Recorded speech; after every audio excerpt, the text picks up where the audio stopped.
Hey guys, feeling a little sick today, so I'm just kind of getting some of this stuff done. So, how to look professional without overcomplicating things. So,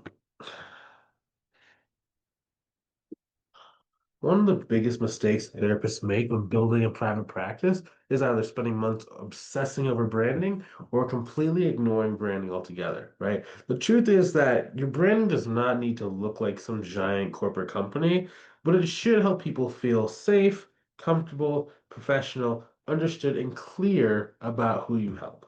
So good branding helps someone think like this person feels legitimate and I could see myself talking to them.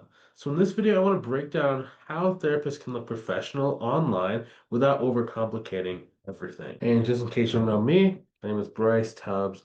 And when I first got started with I guess just business success, right? So I originally came from the accounting field and I had an accounting firm. And as I was growing that up, a lot of the people around me, like my neighbors, started seeing that I was doing really well. Because, it took me a lot of time to figure this stuff out. And I bought a lot of courses to kind of like learn, how do you do marketing, how do you do sales, and how do you really set up a business that has the potential to last. And as I was kind of going through that every couple of days when I would go out and take out my mail, I'd be like, hey, this is kind of what's happening for me. How is your therapy practice going, right? Because she was a therapist and she was working a job. She was a school therapist and she was getting kind of burned out of it. So she just said, I just didn't really like it. I really wanted to kind of work for myself and really have more control over my life. And I was like, yeah, maybe we should start a business. And she's like, well, I didn't really know how to. So we basically started partnering. And at the time, I didn't really know about like paying for a coaching per another people would like do that, right? So I said, just give me like, 10% of revenue and I'll do the best I can within this and I'll basically help you with the marketing, help you with the sales and stuff. And she said, yeah, that's a good deal. So basically we started working together and it was a really good job because right, she got to about 10K per month in her business relatively quickly, and it was a really good kind of like engagement. And then I basically sold my share right around like COVID time. Because at that point I figured that we really didn't need to kind of keep working together. She was basically doing the same thing over and over again. She had a pretty full caseload at that point, so we basically parted ways, and I was able to kind of cash out on that 10%. She basically bought me out of it. And it's been a really cool, rewarding journey. And then basically what happened was I started going around to like there's like different I used to call them like therapist guild almost. Whereas like there's like a building in our city and there'd just be like therapist, therapist, therapist, therapist. So I basically went to one guy's name was like Glenn was like, hey man, I was helping out Wendy do this thing, that'd be great if maybe I could help you out. I don't know if I'm gonna be like really good at helping you, but maybe I could. He's like, yeah, you might as well. Like what's there's no harm, there's no there was not a lot of risk involved because I had helped out someone they already knew. And he's like, yeah, I was wondering why she was growing so fast. So, that's what I started doing when it came to like consulting was just helping out different people around there. And I started eventually like charging for like an upfront kind of like fee for that. And that's basically what we do today. We call it our mentorship program. We basically walk therapists like how to set up their business, how to do all the stuff we talk about inside this group. Okay. So let's kind of dive back into this. That's enough about me, right? So what therapist branding actually means. So when a lot of people hear branding or hear the word branding, they immediately think about logos, fancy graphics, expensive websites, complicated marketing. But, honestly, for therapists, branding is mostly about trust. Now, your brand should reduce emotional resistance, right? Because at the end of the day, therapy is very personal, right? People are oftentimes very nervous before they reach out, right? So they're wondering like, will this person understand me? Will I feel comfortable? Can I trust them? Will this feel safe? Right? So your branding helps to answer those questions before someone ever even contacts you. Okay, so it starts with choosing a name, right? One thing that therapists often overthink is like a business name. Now, your name does not need to be ultra creative. In fact, simple and clear usually works better.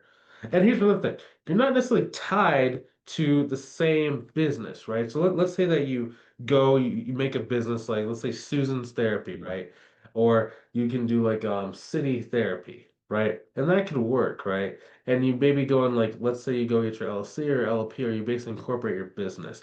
If in the future you want to change that, you could just do a DBA. That just means doing business as, right? I've done that a couple times in my businesses where I thought this name was good to start, but I ended up not really liking it, so I just did a DBA while keeping the underlying business structure the same. So people, when I market it as one name, but when people actually sign up for like a contract or whatever, or engagement with me, right, they see the real full name of the company.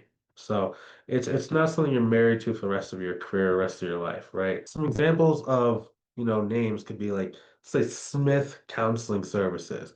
Another would be like Calm Mind Therapy or Bright Path Therapy, maybe Hope Family Counseling, Chicago Anxiety Counseling, right? Just some examples. Some things that you really want to avoid when you're choosing like a business name would be like stuff that's like difficult to spell, something that's hard to remember, overly vague, too complicated, like supercalifragilisticexpialidocious, Midwesterian, psychology could be something that's very difficult and challenging for the average person to spell. So you want to kind of avoid stuff like that, right? A simple rule that I always like to think of is like clear always beats clever. Okay. A potential client should be able to quickly understand like what do you do, who do you help, and the type of experience that you provide. Okay. Next thing is gonna be like the colors and fonts. So your brand colors should influence how your practice feels emotionally. So most therapy brands lean towards calm, warm, approachable, and clean.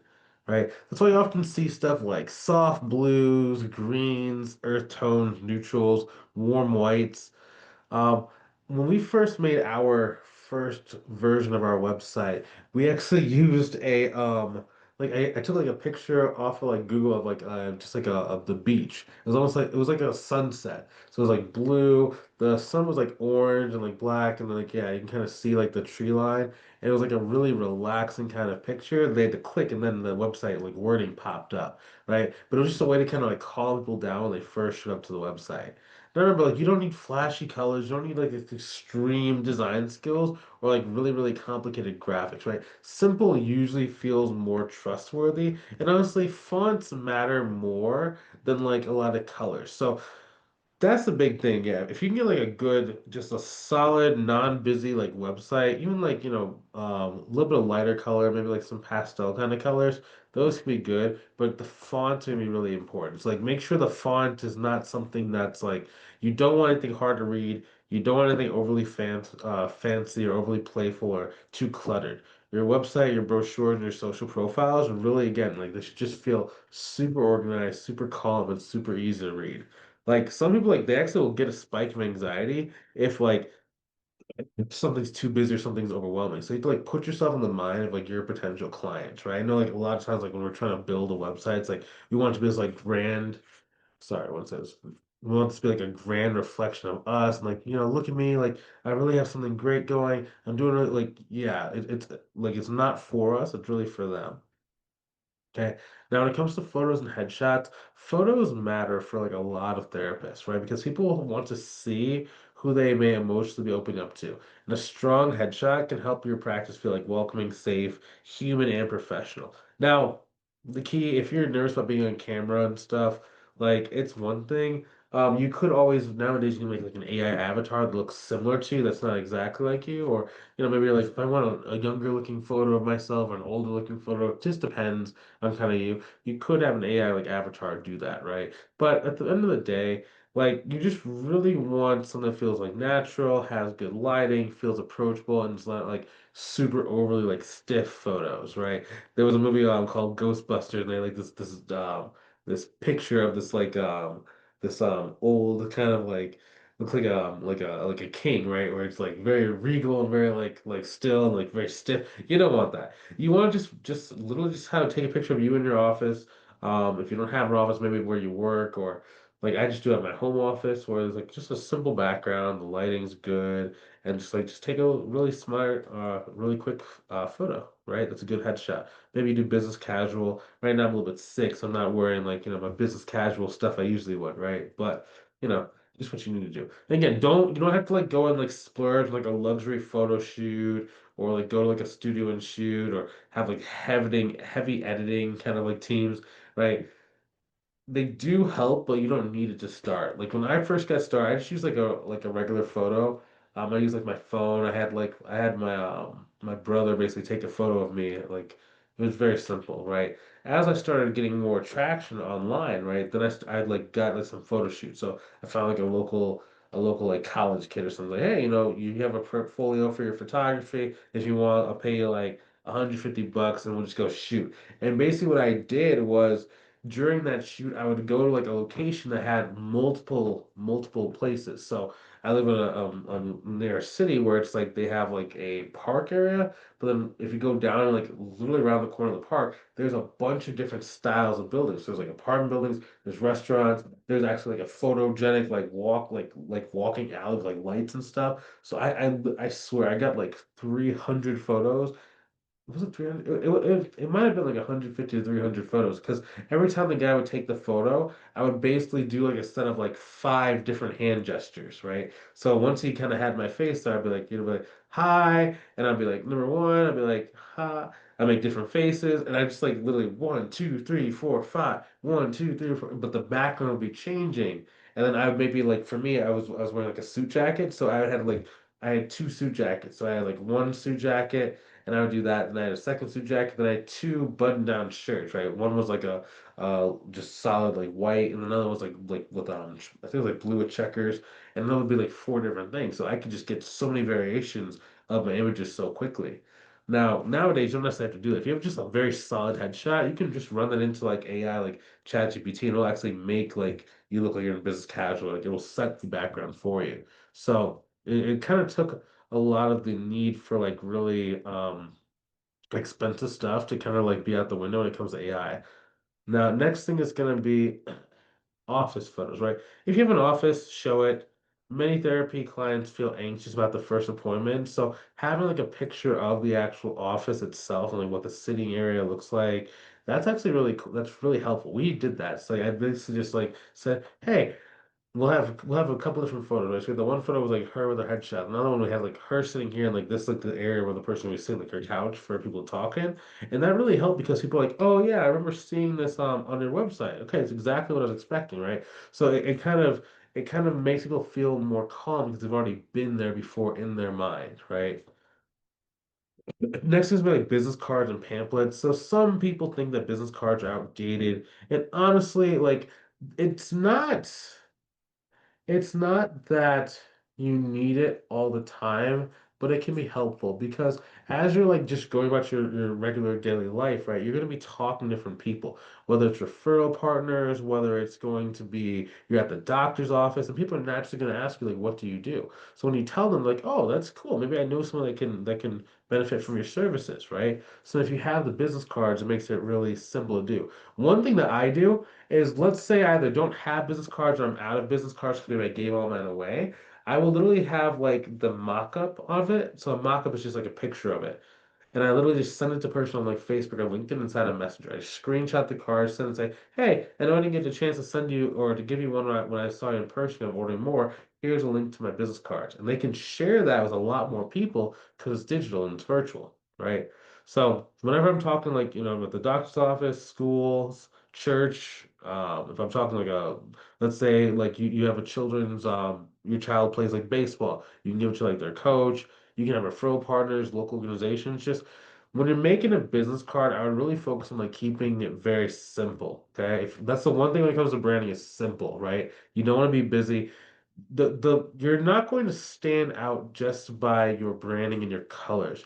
You're going to stand out by the content you're making over time. Your branding, as far as like the literature and as far as like your website and stuff, needs to just be simple enough so it can be like baseline. It can just be held steady, and you can let everything else that you have kind of clear the way and kind of like present what you are and what you do. Right. So, use on a business card, I'll have like my name, credentials, website, phone number, and specialty. Right. If you want, you can also get some pamphlets. Now, I do not like pamphlets that much, but they are helpful. Okay. The reason why I don't like pamphlets because like I put pamphlets in different places and like I go back to those like I put one in like the Chamber of Commerce and though I swear like I have not counted to see if like anyone has taken them, but I swear it's the same number of those pamphlets that are there 10 years later. That's just more than 10 years, right? That was back in like 20 about 10 years, 2016, 2017, man. I looked at the exact same spot. They have not moved, man. But if you're giving it to a referral partner specifically for co-marketing, they can be effective. So just having them to just like put in like random places just for them to sit, that's not as effective as like actually giving them to a person that's going to start to hand them out to referral partners, right? So that's kind of how I think about that.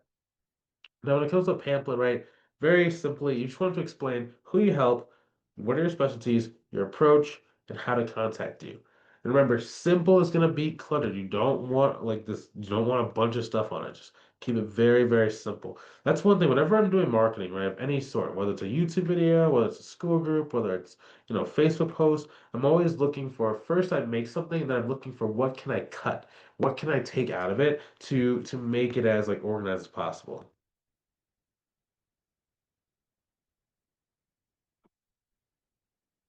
Okay. Next will be your psychology today. So for many therapists, psychology today can become one of the first lead sources. But honestly, most therapist profiles sound very generic, overly clinical, and emotionally disconnected. And your profile should help someone think like this person understands like what I'm going through. So one, I would clearly explain what you help with. Okay, so examples: anxiety, trauma, burnout, relationships, postpartum depression, and maybe some men's issue, right? You really want to kind of stay focused on choosing specialties, right? You don't want to seem like you're helping every single person. It's not that it's bad to help every single person. I know that, depending on your schooling and your background, you might be able to help out a lot of people. But when you're only have 5 seconds to hook someone, you want to make sure that you're speaking to a particular person. That's one reason why you might hear people talk about like niching down online. And it's not that, niching down is end all be all thing. It just gives you more focus to be able to start sending a message. So I'll give you an example. So in my school group, right, this school group is made for therapists, right? I'm helping therapists. I'm teaching them how to like, like build their practice and really honing it down, right?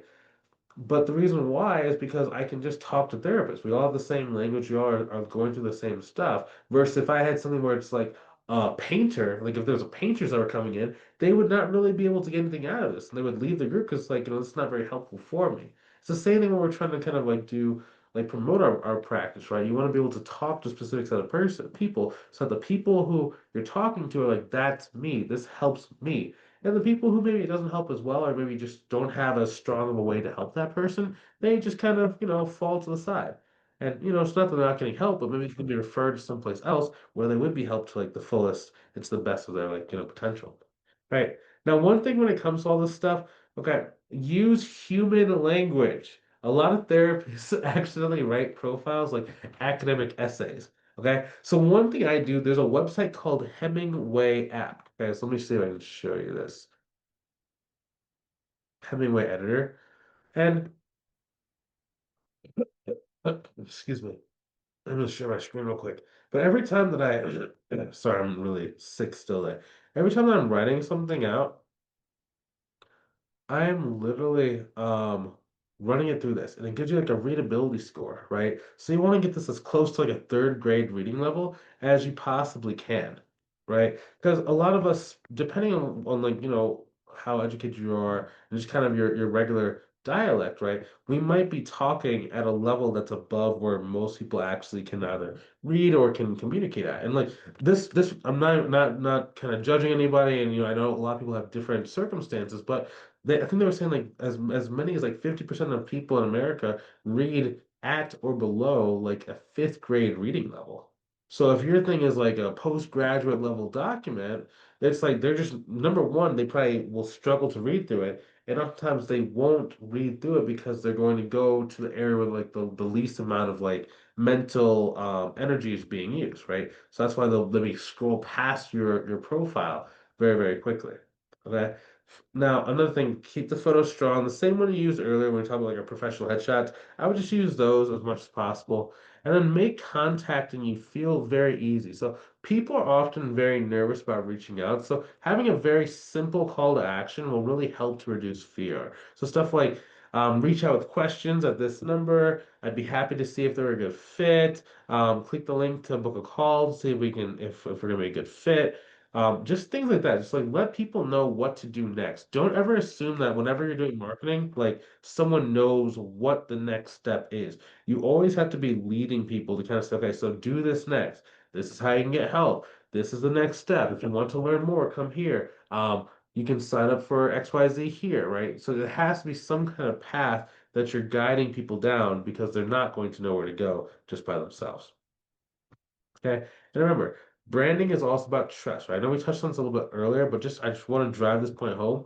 Branding is not just about logos and colors. For therapists, branding is about helping someone feel emotionally safe, understood, and comfortable for taking the next step. Okay?